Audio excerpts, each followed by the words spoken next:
J'ai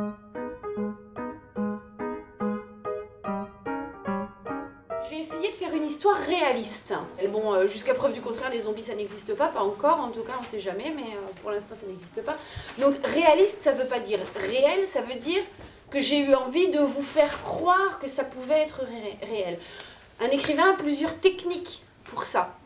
Entre autres choses, il va essayer de faire en sorte que son histoire se déroule dans un endroit qu'il connaît bien, c'est ce que j'ai fait, de façon à ce que les déplacements, que vous n'ayez pas l'impression que je fais déplacer mes personnages n'importe comment, qui tournent en rond ou qui sont dans un endroit trop petit pour que ça existe vraiment, mais que ce soit dans un endroit où vous avez vraiment l'impression que ce lieu existe. Voilà, donc c'est pour ça que j'ai utilisé une ville que je connais bien. Cela dit, je l'ai mélangé avec d'autres endroits aussi. Voilà, parce que c'était aussi plus pratique et plus marrant pour moi. Mais par exemple, l'armurerie de la rue Sainte-Catherine, elle existe. Voilà, je suis partie de ce point de départ-là, pour ceux qui l'ont lu, bien sûr. Dans l'histoire aussi, je ne sais pas si vous avez vu, il y a une prof d'espagnol qui meurt assez violemment, pour ceux qui l'ont lu. C'était une vengeance personnelle de mon fils, en fait, il détestait sa prof d'espagnol. Je suis désolée les profs, mais c'est aussi à ça que ça sert l'écriture. Donc voilà, donc j'ai zigouillé assez salement sa prof d'espagnol. J'ai changé le nom, mais j'ai quand même zigouillé sa prof d'espagnol. Voilà. Je prends souvent des commandes, en fait, depuis qu'ils sont petits auprès de mes enfants. C'est très fréquent. Quand il y a des gens qu'ils n'aiment pas dans leur classe, je leur donne les prénoms des méchants et tout ça. Je fais ça beaucoup. Et pour moi, la lecture, c'est ça. Je suis quelque part, n'importe où.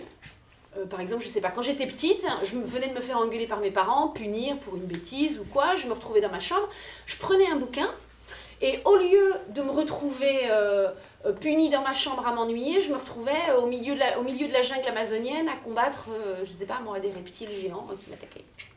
Voilà. Et ça, je trouvais que c'était complètement magique. J'avais vraiment l'impression que c'était un tour de magie. C'est un peu comme au cinéma. Sauf qu'il faut aller au cinéma, il faut... Là, avec un bouquin, ça se met dans une poche, ça se met dans un sac. Moi, je suis n'importe où. Mais effectivement, pour ça, il faut que je me concentre 2 minutes. Mais une fois que j'ai passé ce petit truc de concentration qui dure pas longtemps, après, j'ai l'impression que ça se fait tout seul. Je prends un bouquin, j'ouvre et je suis complètement ailleurs. Et je peux faire des choses que de toute façon, je n'aurai jamais l'occasion de faire dans ma vie. Voilà. Je fais un métier absolument génial, je parlais de tour de magie tout à l'heure, mais c'est vraiment ça. Moi demain, si j'ai envie d'être astronaute, j'ai 44 ans, hein, donc ça va être difficile, mais si j'avais voulu être astronaute, il aurait fallu que je sois bonne en maths, bon déjà c'était mort, que je fasse des études, machin, etc. et j'aurais peut-être pas pu. Moi si j'ai envie d'aller sur la Lune, sur Mars, ou même sur une planète qui n'existe pas, il suffit que j'allume mon ordinateur, j'écris une histoire où je vais sur Mars, sur la Lune ou sur une planète qui n'existe pas. Et ça fonctionne, j'y vais pour de vrai, quoi. Écrire, ça me permet de faire des tas de choses que je ne pourrais pas faire, de dire des tas de choses à plein de gens que j'ai envie de dire et que je ne pourrais pas dire à autant de monde d'un coup. Voilà, je fais un métier où je fais exactement tout ce que je veux, quand je veux. Que demande le peuple? Ils sont sur MSN. Lucas Zombie est en ligne. Lucas Zombie, quel pseudo. Mais bon, il est fan de films de zombies alors. Et malheureusement, il a pris à cœur de lui faire découvrir tous les films de zombies qu'il aime.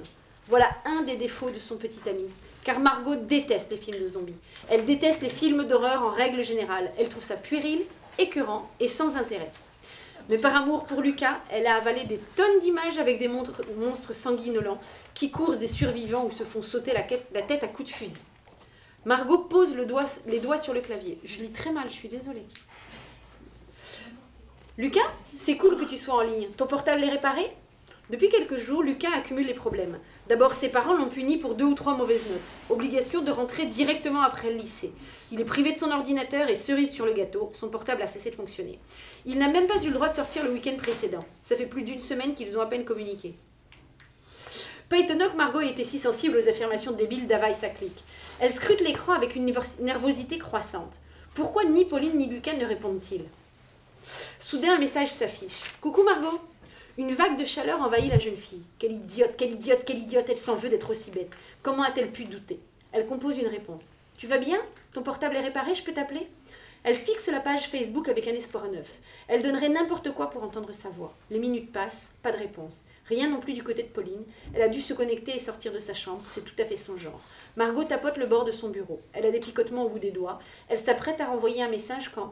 Non, mon tel est toujours en rade. Je suis encore punie, mes parents vont pas tarder à rentrer, faut que je me déconnecte. Attends, le retient Margot. On se voit samedi ? La ligne où devrait réapparaître la réponse de Lucas reste vide. Pourtant, il est toujours en ligne. Le tic-tac pourtant discret de la montre de sa mère que Margot porte au poignet devient assourdissant. Et enfin, ok, à samedi. Lucas Zombie n'est plus en ligne. Voilà. Bon, ça n'est intéressant que si on sait que pendant ce temps, si on sait ce qu'il fait pendant ce temps-là.